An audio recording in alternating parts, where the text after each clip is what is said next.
I'm Tina, a class 4th student of Kendra Vidyalaya at CLRI Adyar, Chennai. During my EVS class today, our teacher told us how certain wildlife species are reducing in numbers at an alarming rate, that some might be even wiped out entirely. She asked us to learn about the natural habitat of different animals, how they are exploited, and what are the endangered species in India.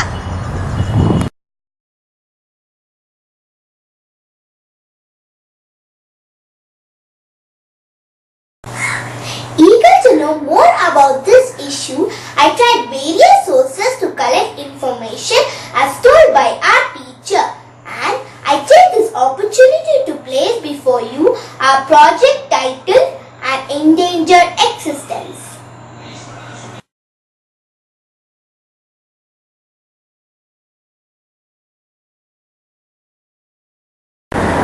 We are proud of our rich and varied biodiversity, yet we have allowed this pride of ours to be destroyed over the years. Our forest cover is being destroyed, river systems being polluted, natural habitat of wildlife being taken over by industries. I came to understand that the reasons of species becoming endangered can be grouped under 3 heads: habitat loss, pollution, and human impact.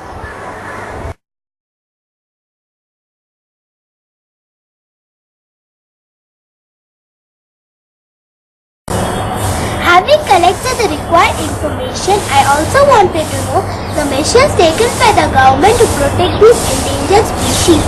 So I am here with Dr. Sukhdev Thakur, IFS, a retired Principal Chief Conservator of Forest and Chief Wildlife Warden. Sir, could you please tell me, are there any endangered species being protected in Tamil Nadu? Depending upon the endangered status, all the wildlife in India, they are listed in 5 schedules. So most endangered species are listed in the Schedule 1. So as far as Tamil Nadu is concerned, we can say that the wildlife which are common to other states in India also, they are like endangered species like elephant, tiger, panther, python, hyena, crocodile, peacock. But then there are certain species where they are very much specific to this region, like Nilgiri tahr. Nilgiri tahr does not exist outside Tamil Nadu. So Tamil Nadu Nilgiri tahr is very special. That is it. And the others are common, like your tiger, panther, elephants. They are other in other states also. These are the endangered species. What are the laws available for wildlife protection? To begin with, there is a Wildlife Protection Act of 1972. That Wildlife Protection Act is a Bible for conservation of wildlife. Then Forest Conservation Act of 1980. This Forest Conservation Act protects the habitat of the wildlife. Then we have got the Biodiversity Conservation Act of 2002. Then we have got Tamil Nadu Forest Act. Then we have got Munda's Act also working towards conservation. Actually Munda's Act, this particular kind of a situation exists only in Tamil Nadu, nowhere else in the world. So where we are using Munda's Act in conjunction with other acts. So Munda's Act provides for preventive detention. What are the measures taken by the government to protect these species? Now, just as I mentioned to you, saying that Wildlife Protection Act is a Bible for conservation of wildlife. So it also lays down these strategies for conservation. So the measures which have been taken, it is not only specific to Tamil Nadu, but it is for entire country, because wildlife conservation is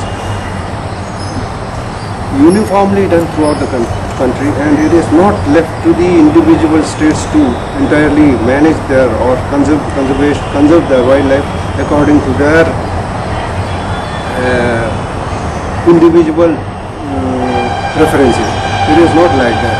So the wildlife conservation is uniform throughout India. So therefore, a network of what we call PAs. PAs means Protected Area Network. So this PA network has been established throughout the country.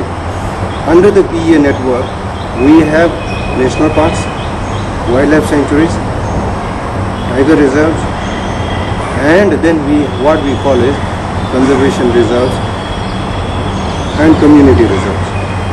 In Tamil Nadu, we have 5 national parks, 8 wildlife sanctuaries, 12 bird sanctuaries, and 1 conservation reserve.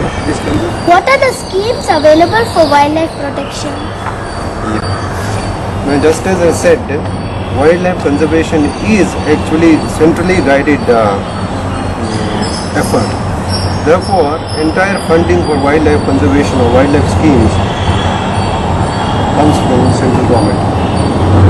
So therefore, we have centrally sponsored schemes for conservation of wildlife. To begin with, we have funds coming under Project Tiger. Then we have got funds coming under Biosphere Reserve. So we have got 3. So one is Marine Biosphere Reserve, Agastyamalai is Western Ghats, that is the very biodiversity rich area. And the third one, of course, is Nilgiri Biosphere Reserve. So we get funds under Biosphere Reserve Conservation Scheme. Then we get funds under Coral Reef Conservation.